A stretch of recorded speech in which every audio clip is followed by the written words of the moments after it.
नमस्कार। अगला सैम हिंदी कक्षा में मैं सुनीति मिश्रा आप सबका हार्दिक स्वागत करती हूँ। बच्चों, हम पढ़ रहे हैं कक्षा 7वीं की बाल महाभारत कथा और आज हम पढ़ने जा रहे हैं इसका 34वां पाठ जिसका नाम है अभिमन्यु। तो हम इस पाठ में पढ़ेंगे अभिमन्यु के विषय में। पिछली बार हम पढ़ चुके थे कि किस प्रकार से युधिष्ठिर को बंदी बनाने के कौरव सेना के सभी प्रयास विफल हो रहे थे। आज 13वें दिन के युद्ध में त्रिगर्तों ने अर्जुन को युद्ध के लिए ललकारा। अर्जुन उनके साथ युद्ध करते हुए दक्षिण की ओर चले गए। दोनों के बीच भयंकर युद्ध होने लगा। आप जानते हो ये भी इनका एक क्या थी, इनकी योजना थी कि किस प्रकार से युधिष्ठिर से अर्जुन को दूर कर दिया जाए और युधिष्ठिर को बंदी बनाने में वो सहायता करेगी बात। और द्रोणाचार्य ने आज चक्रव्यूह की रचना की थी। दोनों के बीच में भयंकर युद्ध होने लगा। किसके बीच में? त्रिगर्त के बीच में और अर्जुन के बीच में, जो अर्जुन को हाँकता हुआ, अर्जुन को ललकारता हुआ दक्षिण की ओर ले गया। इधर द्रोणाचार्य ने चक्रव्यूह की रचना करके युधिष्ठिर पर आक्रमण कर दिया। उनके आक्रमण को रोकने के लिए पांडवों की ओर से भीम, सात्यकी, चेकितान, धृष्टद्युम्न, कुंतीभोज, विराट, वीर कैकेय यानी बहुत सारे महारथी प्रयास में लगे हुए थे। लेकिन द्रोण थे कि द्रोण का वेग तो रुक ही नहीं रहा था। अब ये सब देखकर महारथी चिंता में पड़ गए कि कैसे हम लोग द्रोण को रोकें। अगर ऐसा ही चलता रहा तो युधिष्ठिर तो बंदी बन जाएंगे। अर्जुन का पुत्र अभिमन्यु अपनी रण कुशलता और शूरता के लिए प्रसिद्ध था। लोग उसको कृष्ण और अर्जुन के समान ही वीर और बुद्धिमान समझते थे। युधिष्ठिर ने अभिमन्यु को बुलाकर कहा, बेटा, द्रोण द्वारा रचे गए इस चक्रव्यूह को तोड़ पाना पांडव पक्ष में किसी भी वीर से संभव नहीं है। अकेले तुम ही हो जो द्रोण के द्वारा बनाए गए इस चक्रव्यूह को तोड़ सकते हो। तुम द्रोण की सेना पर आक्रमण करने को तैयार नहीं हो। यह सुनकर अभिमन्यु बोला कि महाराज, इस चक्रव्यूह में मुझे प्रवेश करना तो आता है, लेकिन ये बात है कि अगर उसको तोड़कर, यानी प्रवेश तो मैं कर लूंगा, लेकिन चक्रव्यूह को तोड़कर वापस आना मुझे नहीं आता। ठीक है, तो क्या हुआ कि युधिष्ठिर ने कहा, बेटा, व्यूह को तोड़कर एक बार तुम भीतर प्रवेश कर जाओ। इसके बाद में क्या करूंगा कि हम लोग जो है, जितने भी महारथी हैं, भीम इत्यादि, ये सब मैं तुम्हारे पीछे रखूंगा। हम सब तुम्हारे पीछे पीछे चलते आ जाएंगे और तुम्हारी मदद कर देंगे। युधिष्ठिर की बातों का समर्थन करते हुए भीम ने कहा, अगर तुमने एक बार व्यूह तोड़ दिया तो ये बात निश्चित है कि हम सब कौरव सेना को तहस नहस कर डालेंगे। अभिमन्यु ने अपने सारथी सुमित्र से कहा कि जिधर द्रोणाचार्य के रथ का ध्वज है उसी ओर मुझे ले चलो। पांडव वीर भी उसके पीछे पीछे चले। द्रोण द्वारा बनाए गए व्यूह को तोड़कर अभिमन्यु व्यूह के अंदर प्रवेश तो कर गया। जो भी सामने आया उस बालवीर ने अपने बाणों से उसको मार गिराया। उधर पांडव भी व्यूह के अंदर प्रवेश करना चाहते थे, किंतु धृतराष्ट्र के दामाद जयद्रथ ने अपनी कुशलता और बहादुरी से ठीक समय पर, जैसे अभिमन्यु ने व्यूह तोड़ा, उसने उस व्यूह को दोबारा से किलेबंदी करके बंद कर दिया। अब और उतना ही मजबूत व्यूह दोबारा बना दिया। पांडव बाहर रह गए और अभिमन्यु उस चक्रव्यूह के अंदर अकेला फंस गया। अकेला अभिमन्यु व्यूह के अंदर कौरव सेना को तहस नहस करता चला गया और उसके हाथों दुर्योधन का एक वीर पुत्र लक्ष्मण भी मारा गया। अब क्या हुआ, जैसे ही दुर्योधन ने देखा कि उसका पुत्र लक्ष्मण मारा गया है, उसने आदेश दिया कि अभिमन्यु का इसी क्षण वध करो। यानी भीष्म पितामह के जाते ही जो युद्ध के नियम थे कि एक व्यक्ति एक से ही लड़ेगा, वो सारे नियम टूटने शुरू हो गए।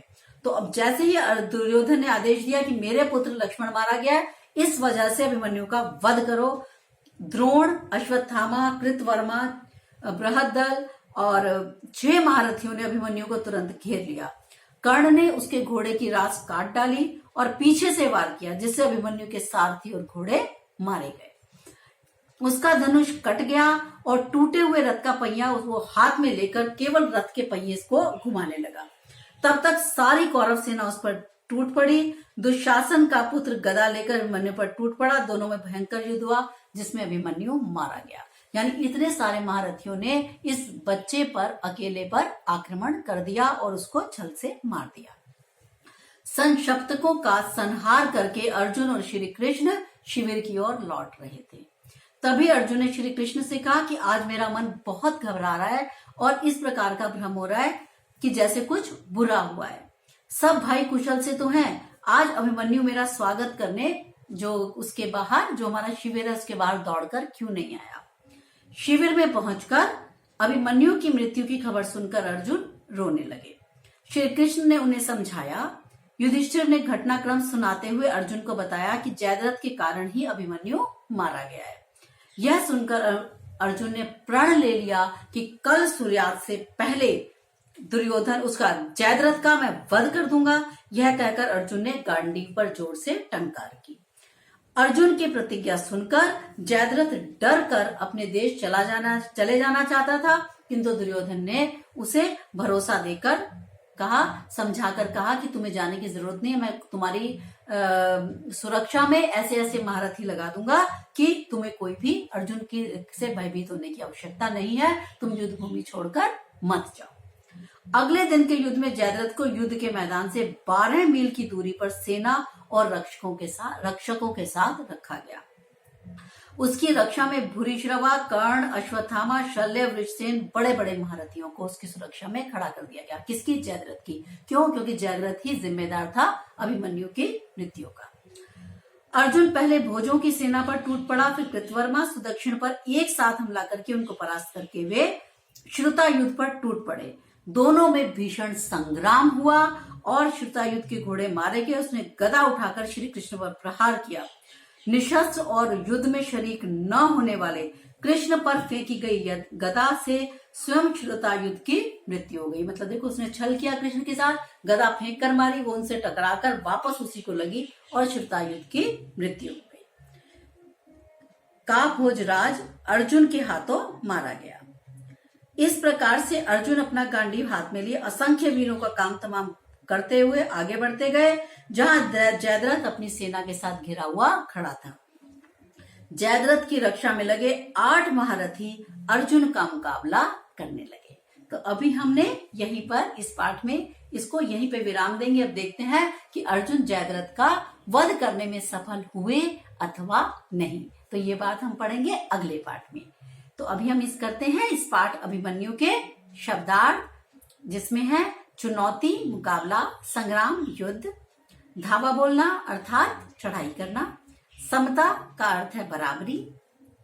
समर्थन करना का अर्थ है हामी भरना। अनुकरण यानी नकल करना।